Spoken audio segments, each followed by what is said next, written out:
So if you were here yesterday, you know that I planned on showing you my little trick with my poetry, drama, and prose packets, and I left them on the table. Guess what I remember today? Those packets. So check this out. This is how I put them all together.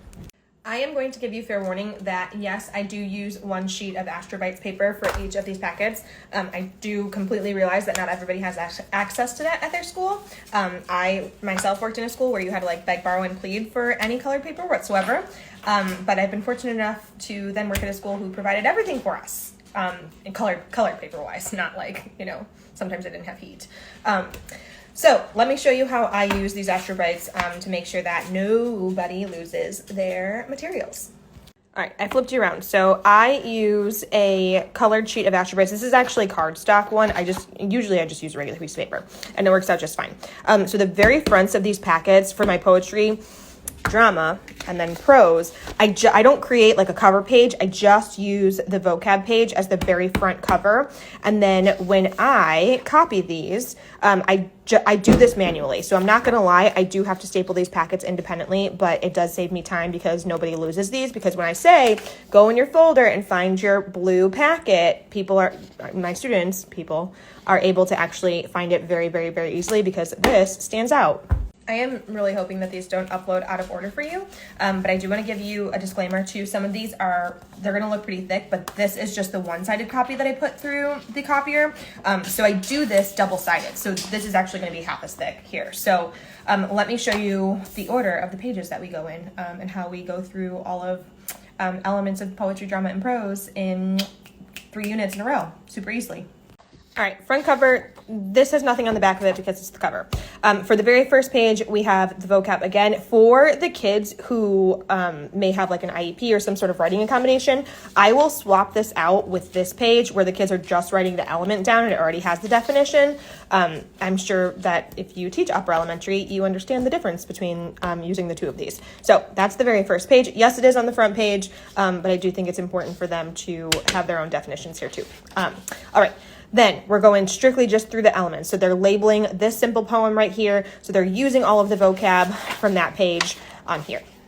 The next thing we got in here is rhyme scheme. So we go through a poem with rhyme scheme and then the kids label the rhyme scheme of this poem right here, more rhyme scheme practice, and then we get into answering some questions about poetry. So I will actually make sure that if I have questions that are paired with a poem, that this winds up on the back of a page so that the kids have the questions next to it. So if they have their packet open, poem here, questions here, because so much of this relies heavily on text evidence. So I don't want them flipping back and forth to go back to the poem. So if I have to put a blank sheet of paper in between one of the pages, I will, so they can let me turn this, so they can very easily see these next to each other.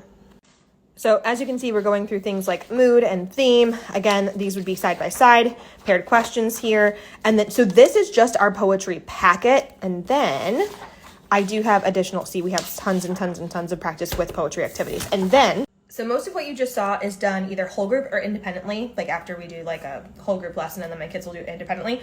But that's not to say that like in my reading centers and stuff, I don't include other activities. So here we've got our poetry sort where we are sorting through all of the different elements. Then we are going to talk about summarizing.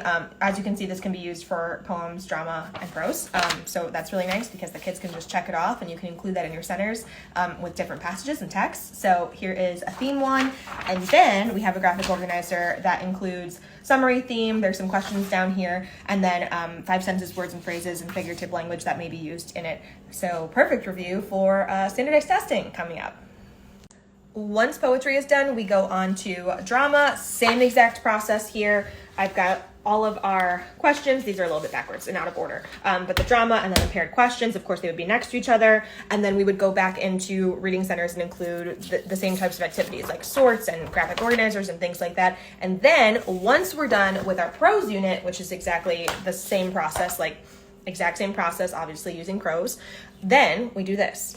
Once all 3 units are done, we go through and we obviously do a review of all of our new vocab that we learned, and then we will use this Venn diagram and then sort out all of the different elements that are included in all 3 of them. And then, of course, there is also an assessment for each of them here. I will usually save one of the passages that I showed you in my packets as a part of the assessment as well, so I have a grade to go into the grade book.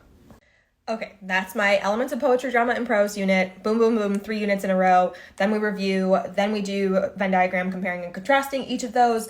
And then I've got plenty of assessments to give, vocab assessment, and then obviously an assessment where they are reading and analyzing a text. So feel free to either steal that whole process. I will link the resource that we are using here for you.